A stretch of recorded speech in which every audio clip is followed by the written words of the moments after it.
الحمد لله رب العالمين والصلاة والسلام على أشرف المرسلين وعلى آله وصحبه أجمعين أما بعد. So we continue in the Battle of Uhud. And this Battle of Uhud is a very important battle in the history of Islam. Many of the Muslims, we discussed Badr and the importance of Badr, and many Muslims, they kind of skip over Uhud. Even if you look at the books of Tariq, sometimes a lot of focus is paid to Badr, not enough to Uhud. In Uhud, we were at a moment where the battle was going. After the individual battles, which were all won by the Muslims, every single one of them. And the flag of Quraysh dropped many times. And it was carried in the end by Sawab, the slave of Banu Abdiddar, who was from Quraysh, the flag bearers. Banu Abdiddar had taken an oath not to let the flag fall. And they fought, as we saw, even from one household, 6 people who were all brothers and then their sons all dying, but holding up the flag. Even though the mushrikeen, they were fighting with zeal, but they were losing. The Muslims were winning here. And we talk about Uhud, people forget about major mushrikeen that are killed in Uhud.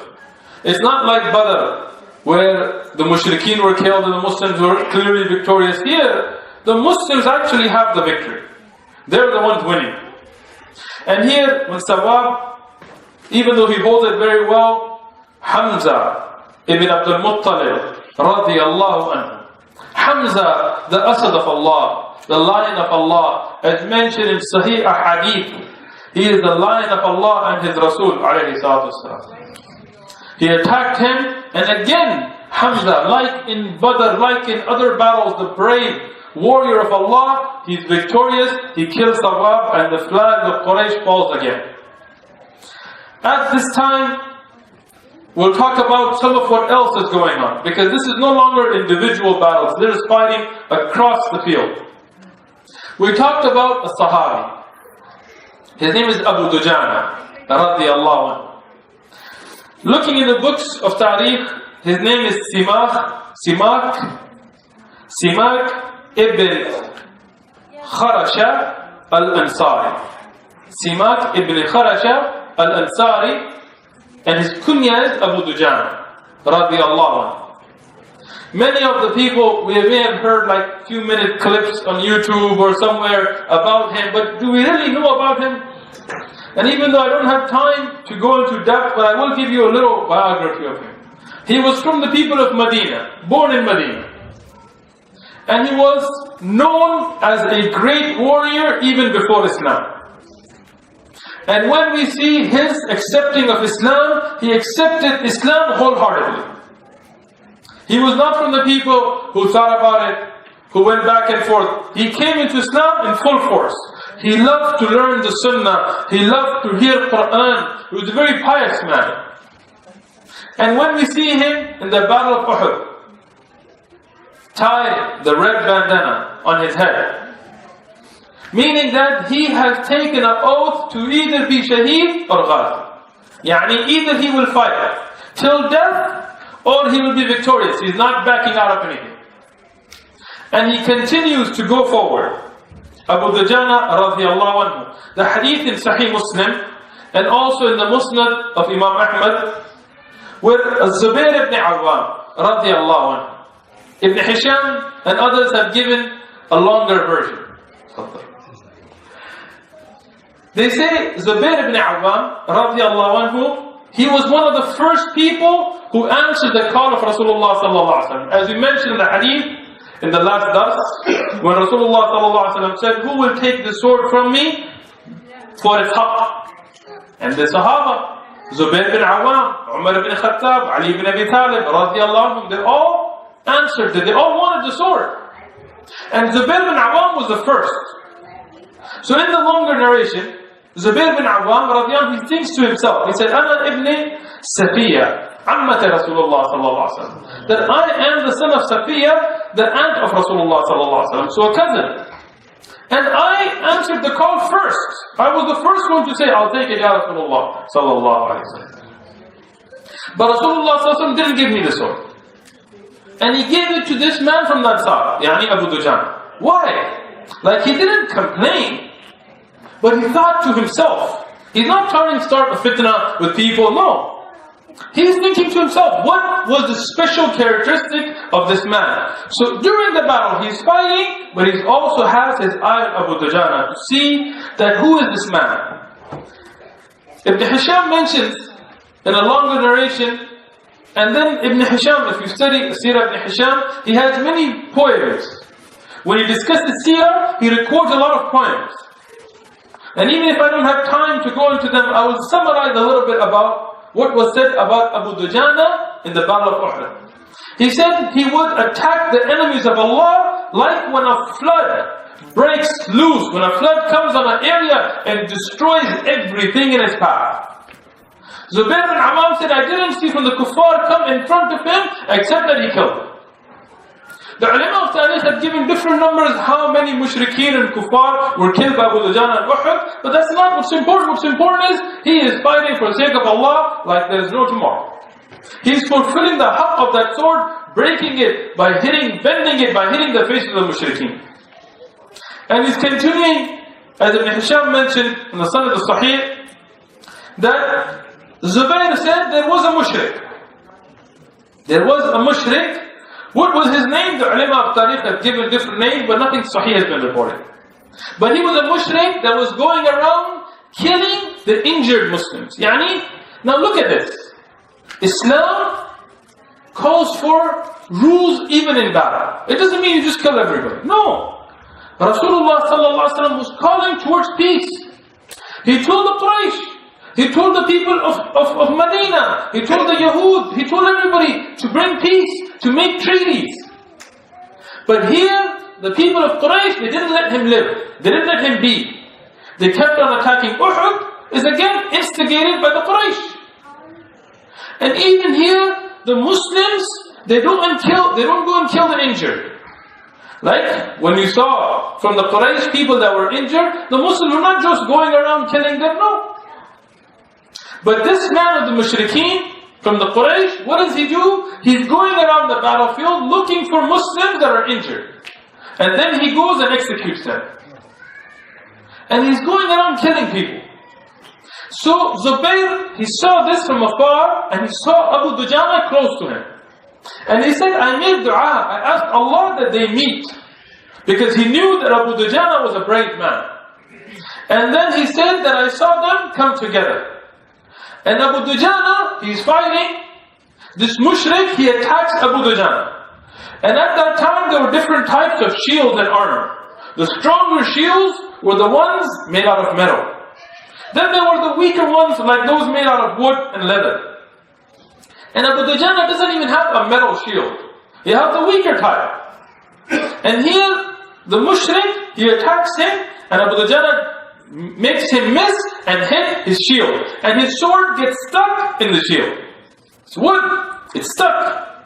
And here Abu Dujana, radiallahu anhu, takes that opportunity and attacks him and kills him. And after seeing this duel, as mentioned by Ibn Hisham and others, he says, I saw another person, Zubair ibn Awam. He says, I saw another person who we couldn't tell who he was. But we saw that he had something that he was going around and defacing the injured Muslims. Those that were fallen, that were cut, that were hurt, he would go around and harm them. Scratch their faces with something of metal. Poke their eyes, harm their faces. And this is again something Islam forbids. Mutilation of those that have fallen in battle. Islam protects the rights of even the enemies.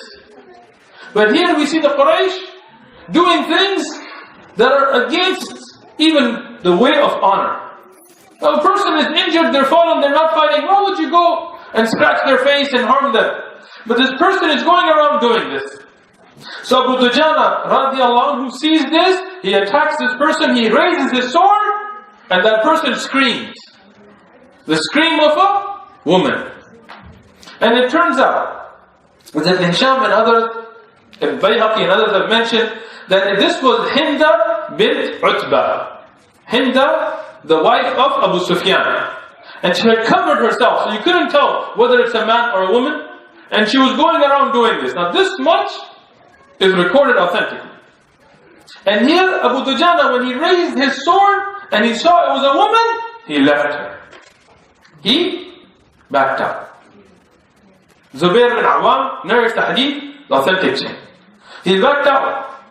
Why? He said, this sword was given to me by Allah and His Messenger sallallahu alayhi wa sallam. I will not dishonor it by using it to kill women. Look at the ethics in Islam. Now this woman is there in the battlefield. She's there harming Muslims, those that are injured. But even then, Abu Dujana radiallahu anhu, he cares so much about the honor of this sword given to him by Rasulullah sallallahu alaihi wasallam. He doesn't want to do something with it against morals. Killing a woman, somebody who cannot defend herself, even if she is doing wrong. And this should be a great lesson for us, that Islam has taught us rules and regulations, even in jihad. And those rules and regulations, as mentioned in the Quran, in the authentic ahadith, in the life of the Salaf al-Salihin, in the books of fiqh, under abwab of jihad, have to be followed. You can't just make up your own rules. I need to win, so I don't care if I have to kill women and children, and if I have to do cruelty, just so we can win. No. Islam does not believe in that kind of cruelty. And this hadith is a proof for us. Zubair bin Awam, seeing this, seeing how Abu Dujana radiallahu anhu is on a roll, nobody can stand against him. He is fighting like a lion.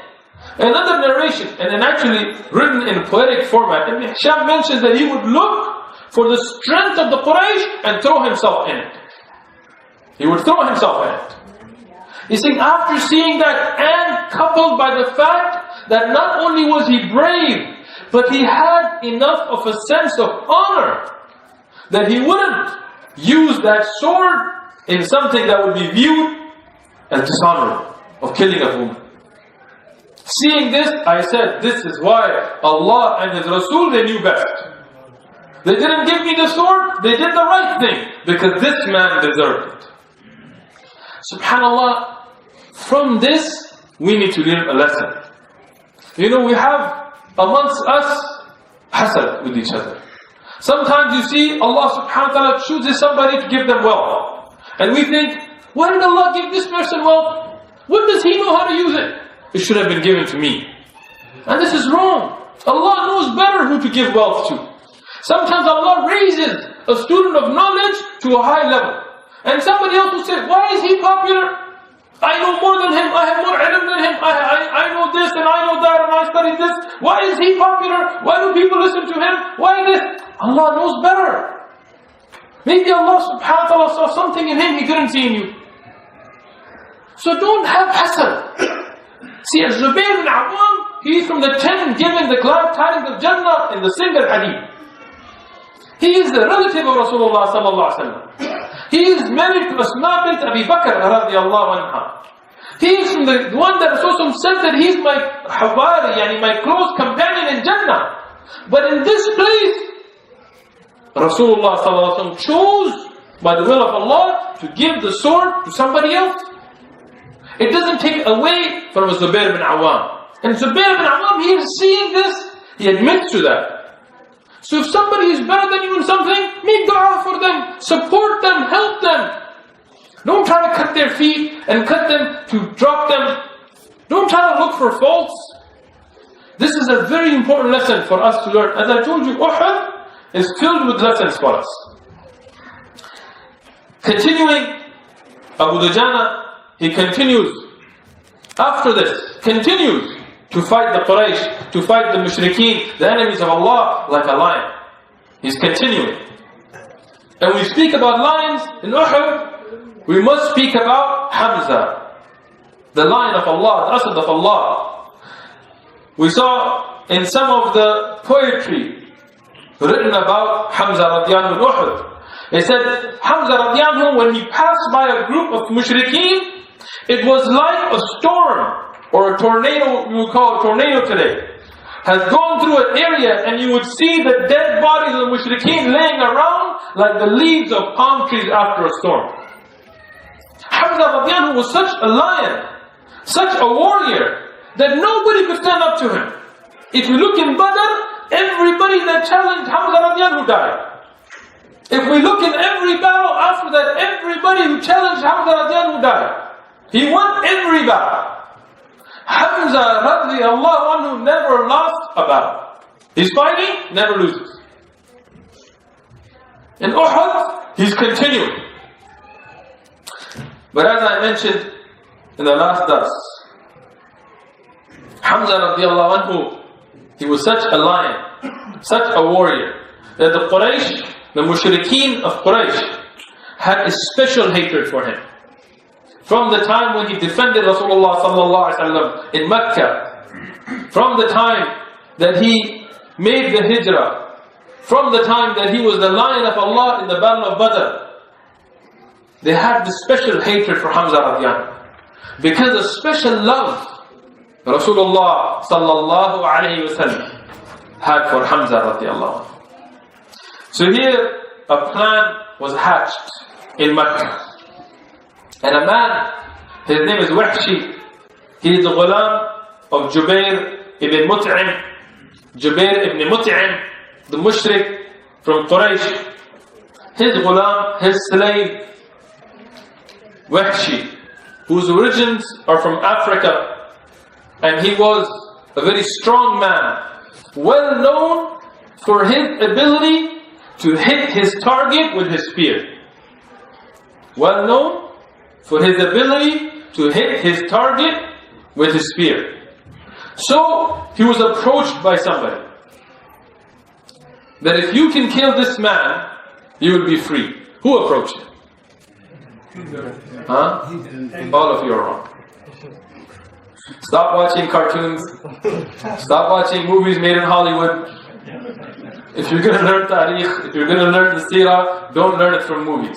Hollywood, Bollywood, Lollywood, any woods have no credibility. Hamza radiallahu anhu, the plot to kill him was not hatched by Hinda.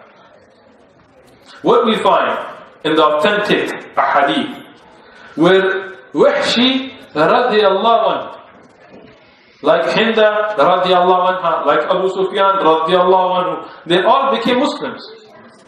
Wahshi himself narrates the hadith. Yani we cannot refute it. He himself tells us what happened. And this is a problem with watching TV series and movies and thinking you know seerah. When they made that movie about Umar radiallahu anhu in Qatar, one of the ulama that objected, Sheikh Salih al-Fawzan, one of the things he said people will think that the TV can teach them. And this is what we're seeing today. People watch videos and they get things wrong, and now in our minds we have an incorrect understanding. Wahshi radiallahu anhu, he says about his owner, which is Jubair ibn Mut'im, that my owner, not Hinda, my owner Jubair ibn Mut'im told me, إن قتلت حمزة عمة محمد صلى الله عليه وسلم بعمي فأنت عتيق. This is the wording from the hadith itself, where he says that my owner Jubair told me, said, if you kill Hamza, the uncle of Rasulullah sallallahu alaihi wasallam, of Muhammad sallallahu alaihi wasallam. See, in the hadith, even if the kuffar didn't say sallallahu alaihi wasallam, I don't want to add to the wording of hadith, but we as Muslims have to say sallallahu alaihi wasallam. He said, in revenge for my uncle, Jubair ibn Mut'im is saying that if you kill Hamza, the uncle of Muhammad sallallahu alaihi wasallam, in revenge for my uncle, then you will be free. Who was his uncle? When we talk about the battle of Badr, we find Ta'ima ibn Adi. Ta'ima ibn Adi was the uncle of Jubair ibn Mut'im, and he was killed by Hamza radiallahu anhu in Badr. So Jubair, in trying to take revenge for his uncle, he told Wahshi that if you kill Hamza, the uncle of Muhammad sallallahu alaihi wasallam, you will be free. This is what is in the authentic hadith. I didn't find a single narration that can even be taken in consideration that Hinda is the one that approached Wahshi. As I mentioned earlier in the last dars, she did have a plan to dig the grave of the mother of Rasulullah sallallahu alaihi wasallam and disrespect it, and Abu Sufyan refused it. She was going around the battlefield scratching the face of the Muslims, as we've discussed now. So what she did, she did. But what she didn't do, she didn't do. Now, Wahshi, he narrates himself. And there are longer narrations and then there are the shorter. And I'm summarizing from them. Wahshi radiallahu anhu says that I had no stake in Uhud. Yani, I was not somebody that had a hatred for Allah or His Messenger or the Muslims. He is not from those people that went to Uhud out of hatred. He said, for me, I just wanted to be free. Everybody wants to be free. And I found a way that I could be free by killing Hamza. And I knew that I was good with the spear. So I went out on the day of Uhud, not looking for anybody except Hamza. It's very important points to understand. Because you will see that some people, Allah subhanahu wa ta'ala guided them. Even Abu Sufyan and Hinda. And some people that Allah subhanahu wa ta'ala didn't guide. Like Abu Jahl, Abu Lahab and others. And you will find one of the characteristics is some people had a personal grudge and some people had a grudge against Allah and His Prophet sallallahu alaihi wasallam. Yani even if you look at Abu Sufyan and all the things he did, it would seem more, even in the time of Jahiliyyah, for defense of his status or the Quraysh honor, not so much like Abu Jahl and Abu Lahab who were at a war with Allah and His Prophet. And this is why you see, even when Hinda wanted to dig up the grave of the mother of Rasulullah ﷺ, Abu Sufyan said no. And here we see that Wahshi, he's not going out with a hatred for Allah and His Prophet ﷺ. He just wants to be free. So he says, I didn't engage any Muslim except that I went again for Hamza. And he says, subhanallah, when I saw Hamza, he put a fear in me. Yani Hamza was like a lion. Everybody that came in front of him was dropped, so I knew I couldn't fight him. Look at the honor that Allah subhanahu wa ta'ala gives to Hamza, the lion of Allah, that nobody wants to even face him. And here he says, I saw everybody that came in front of him is dropped. And then I saw Sibba'. Sibba' is a mushrik from Quraysh. He turns to Wahshi.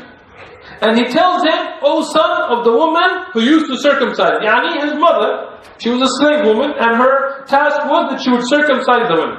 This was a practice from Jahiliyyah. I'm not going to get into the fiqh of that, but this is what he called out to Wahshi, with a hard calling out. And he tells him, go and attack Hamza. And he steps up. Sibba' himself steps up, and Hamza radiallahu fights him in a duel. He attacks Hamza. Hamza radiallahu cuts him, kills him. Nobody can stand in front of the Sadaq of Allah. So Wahshi says that after seeing Sibba' killed by Hamza, I started to hide behind rocks, behind trees, trying to get close to Hamza without facing him one-on-one. I didn't want to duel with him. I just wanted to get close enough to hit him with my spear. And I didn't want to fight any other Muslim. Anybody that came, I backed off. Until he says, I came close enough, hiding behind rocks and trees. When I was close enough to Hamza, radiallahu anhu, to hit him with my spear. And he says, I threw my spear and hit him in what we would call the admin, the part underneath your stomach. Yeah?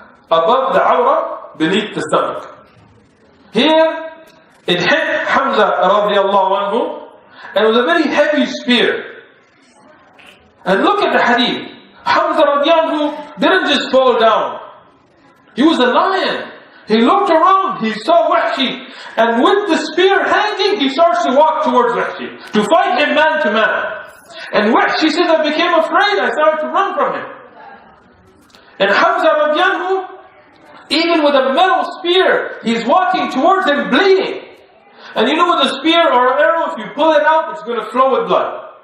But it was so heavy, it would drag him down and rip him further when he walked, until the blood was so much that he collapsed.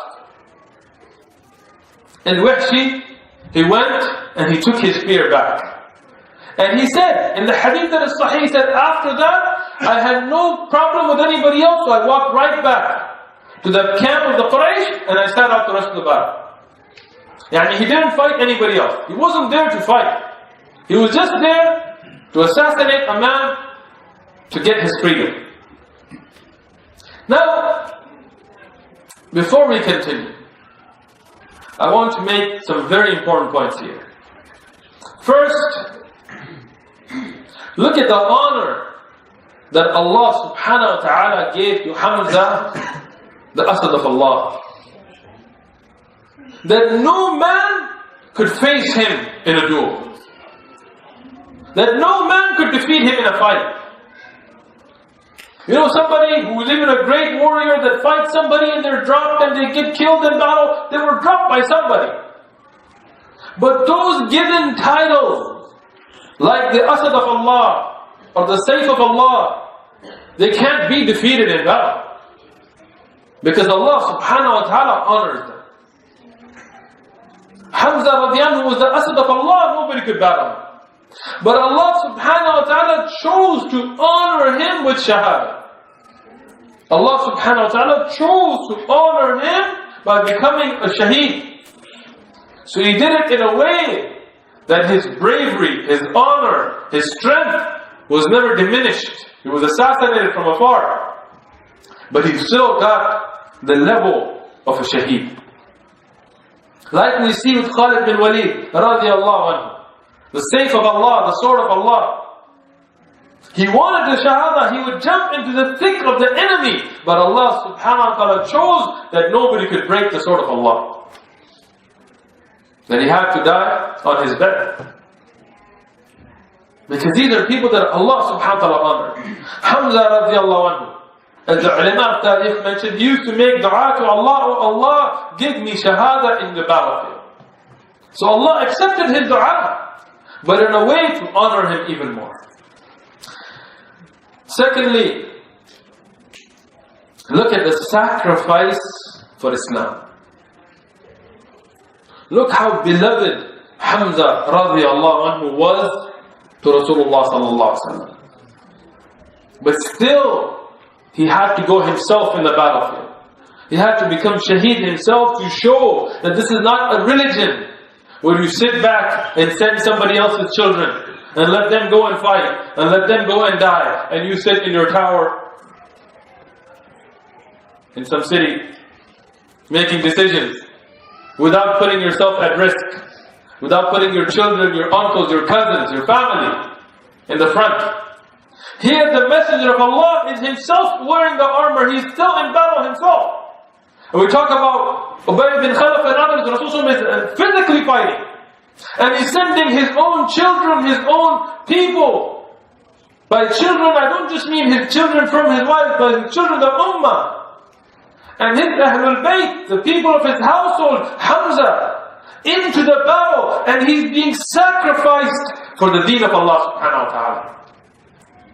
Today we think we're going to sit on our comfortable couches and watch TV and eat popcorn and Islam's going to become victorious. It's not the way it works. It takes sacrifice. If you can't sacrifice listening to some hard words because of your appearance, because of you making salah, because of you having a Muslim name, imagine when you stand in front of Allah subhanahu wa ta'ala on the day of judgment, and Hamza radiallahu anhu with his abdomen open, split open, blood flowing, because a shaheed will be raised in that state, and throne of Allah will come. And he is the uncle of the Prophet sallallahu alaihi wasallam, but he's not sitting in the back. Today our leaders, today our generals, today all our people, whether from the Muslim countries or not, they're sitting in bunkers and protected areas, sending other people. But the sacrifice of the Prophet ﷺ, of Hamza radiallahu anhu, in the battlefield himself. And last but not least, I want to make a point about Tawbah. Wahshi, who killed Hamza, who made Hamza radiallahu anhu shaheed. He goes back to the Quraysh, the camp of the Quraysh. He has no fight with anybody else. He goes back to Mecca. Jubair, his owner, frees him in accordance to his word. And then later, years later, when Rasulullah sallallahu alaihi wasallam is giving da'wah to those mushrikeen that fought the Muslims to enter Islam, he writes a letter especially for Wahshi. And this is mentioned by some of the ulama of Tariq in great detail. Some of the asanid have da'af in them. So I'm summarizing from what is authentic. After much communication between Rasulullah sallallahu alaihi wasallam and Wahshi and other leaders of Quraysh and other people who fought in Badr and Uhud against the Muslims, Wahshi, he says that I want to become a Muslim. I believe in Islam. He had no problem with Islam to begin with, and at this point in his life, later, this is way later, he wants to be a Muslim, but he says, how can I be a Muslim when I have sinned with every sin? Every sin you can think of. And here Allah subhanahu wa ta'ala is revealing ayat after ayat, many ayat. Not one, not too many ayat. Continuously telling him of the mercy of Allah until he's telling him never despair in the mercy of Allah. Even though he made shirk, even though he made kufr, zina, drinking khamr, qatl, killing Hamza radiallahu anhu, the uncle of the Prophet sallallahu alaihi wasallam, that at the end of Uhud we'll talk about the harm that it caused the heart of the Prophet ﷺ in this battle. But even then, Allah subhanahu wa ta'ala is willing to forgive him. Until he comes with his face hidden. His face hidden. Because he knows that if the Muslims see him, they will kill him on the spot. For the war crime that he committed. He comes and he takes the shahada. He bears witness to the oneness of Allah and the message of Rasulullah sallallahu alaihi wasallam, and the Sahaba still go for the swords. The Prophet sallallahu alaihi wasallam tells them no. This is not a personal battle. This is not about me and my uncle. This is not me about my family or my tribe or my clan or my country.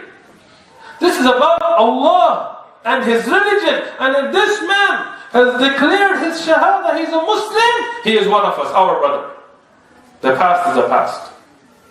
So no matter what sin you may have committed, never despair in the mercy of Allah subhanahu wa ta'ala. Turn back to Allah subhanahu wa ta'ala. Even if you're an enemy of Islam, make tawbah. Even if you're a munafiq or mushrik, whatever, make tawbah. Turn back to Allah subhanahu wa ta'ala. Leave your sins, leave your bad habits behind, and Allah will forgive you. Wahshi radiallahu anhu, he becomes a Muslim. Later, much later, and he then becomes a mujahid, a fighter in the path of Allah. And in the time of Abu Bakr radiallahu anhu, when the people stopped paying zakah, he fought them. When 𝐒𝐮𝐻, the false prophet, and I was listening to a lecture of one of my teachers, amazing. On a side note, Rasulullah sallallahu alaihi wasallam, in Medina, there was a well that had become filthy and bitter. This is Sahih Hadith. The Prophet ﷺ, he went and spit in it. He spit in it. And the spit of the Prophet ﷺ, the Sahih Hadith, had such barakah, had such blessings, that that water became clear and sweet as the sweetest of drinks. Historians have recorded this. This news came to 𝐒𝐮𝐻 much later. And the people of Banu Hanifa, his tribe, they told him, you are a prophet of Allah. Na'udhu billah. This happened in Medina. We also have a well that has become bitter and nasty. Spit in it. 𝐒𝐮𝐻, no, he's a liar. And he knows he's a liar. So he doesn't want to do it. But they force him, so he goes and spits in it. They said it became like poison. In fact, one of the narrations said it tasted like the urine of a donkey. 𝐒𝐮𝐻, when he wrote his words claiming them to be wahi. They were so childish that his own people, they said, we know you're a liar. And you know you're a liar.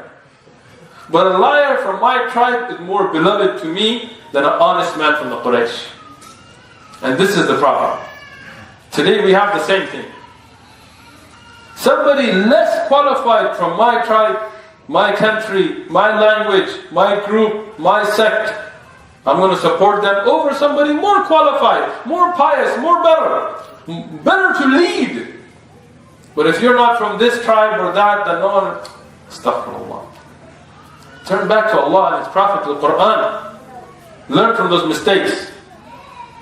Wahshi radiallahu anhu teamed up with Abu Dujana, the same Abu Dujana, al-Ansari, radiallahu anhuma. They are the ones who killed Musaylima al-Kadhdhab. And Wahshi radiallahu anhu, he said, in the Sahih Hadith, he said, I used the same spear that I had used to kill the most beloved to Allah and His Messenger, yani Hamza, to kill the most hated to Allah and His Messenger, yani Musaylima al-Kadhdhab, in an effort to ask Allah to forgive him. And subhanAllah, he became a Muslim, so all his sins from the past are forgiven to begin with. But this is the way of the people of taqwa, that they're still worried about their sins. The people with rocks for hearts, like me, may Allah forgive me. For us, a sin is like a fly. You just kind of swat it. But for the Sahaba, a sin was like a mountain even when they knew they were forgiven. This is something you should gauge your iman by. When you make a sin, when you commit a sin, how do you feel about it? How do you make tawbah from it? How do you turn back? Does it bother you? Or do you say, whatever, go to sleep? This is where you can gauge your iman. Wahshi radiallahu anhu, he became a great warrior, a great mujahid, a great Muslim. He turned back to Allah and His Prophet and Hidayah, even though it's years later. So everybody has a chance. And Allah subhanahu wa ta'ala has given us life, He's giving us that chance. When we talk about the martyrdom of Hamza radiallahu anhu, no doubt he was hit with the spear. And his body was split open from the spear. And he lay in the battlefield with his guts and his liver and his intestines hanging out as a shaheed. But then what do we know happened after that? What happened after that? Hinda, what did she do? You guys don't seem as confident as earlier. What happened? So what happened? You watched the videos? Come on. She went. Ate his liver. She ate the liver. Hannibal Lecter did. Actually, if we look at the authentic narrations in Al-Bukhari and other books about the martyrdom of Hamza radiallahu anhu, so much as we have mentioned as so far is recorded by Ibn Hisham and others. Al-Bayhaqi in hadith number 6799, At-Tabrani in his Mu'jam al-Kabir 167, and others have mentioned the Muslim of Ahmad 4414. But when we look at what Ibn Ishaq has mentioned about Hinda biting or taking out the liver or kidney in different narrations of Hamza, all of those narrations are da'if. All of those narrations are weak. I'm sorry, hate to ruin the message, the movie for you, but those are all weak. If we look at the narration of Ibn Ishaq, it is Mursal. Al-Waqidi reports it, but he's himself matruk. He's rejected in hadith.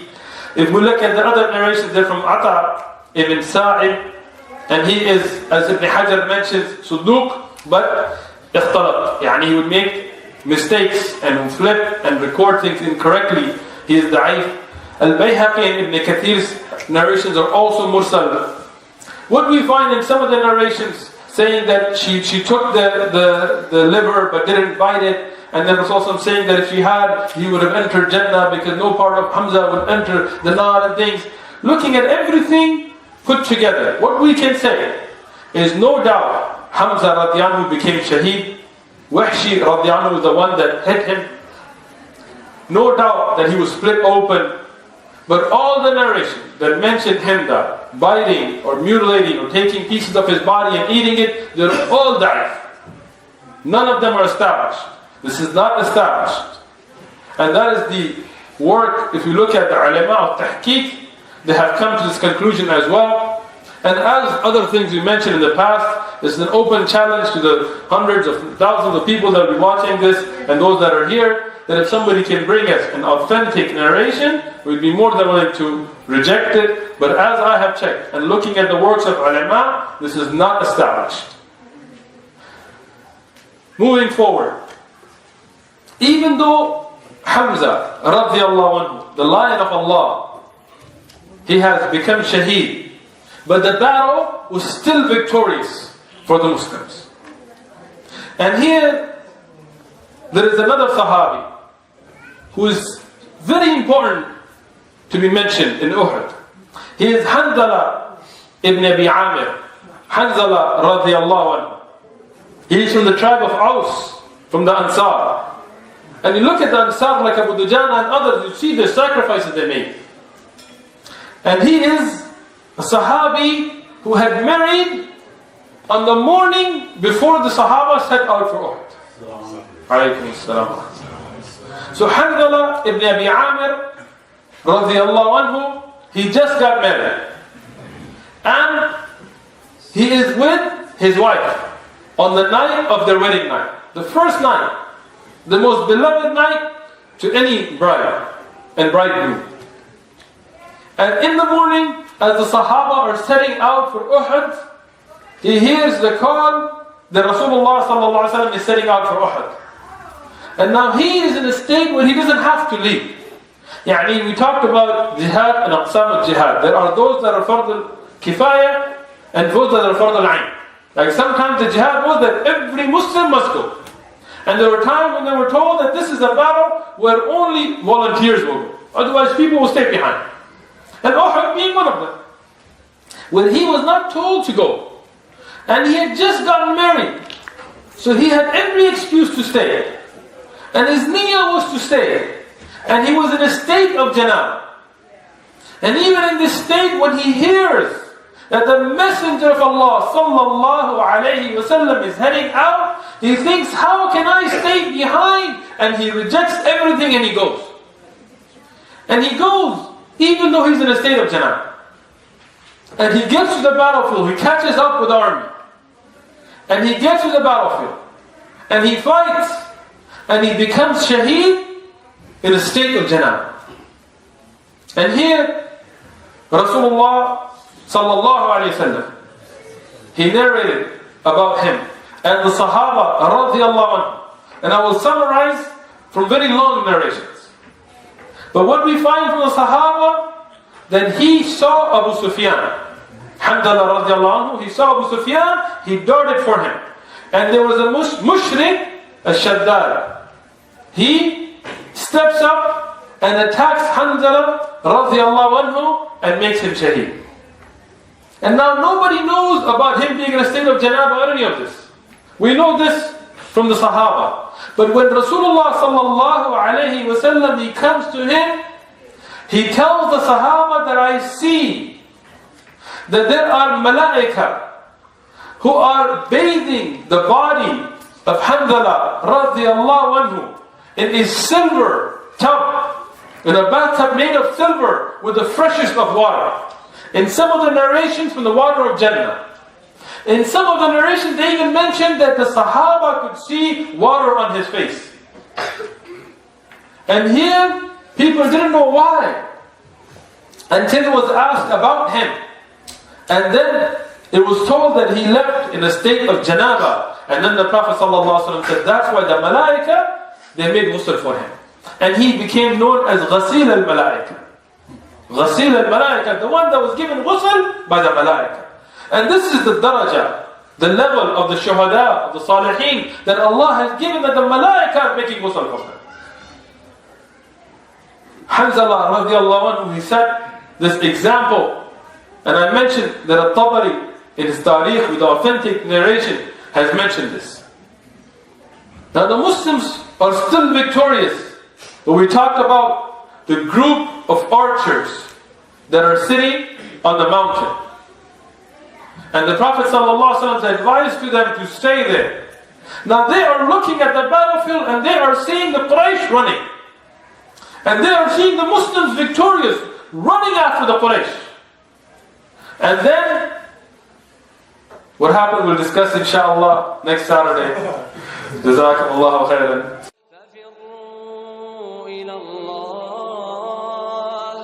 ففروا إلى الله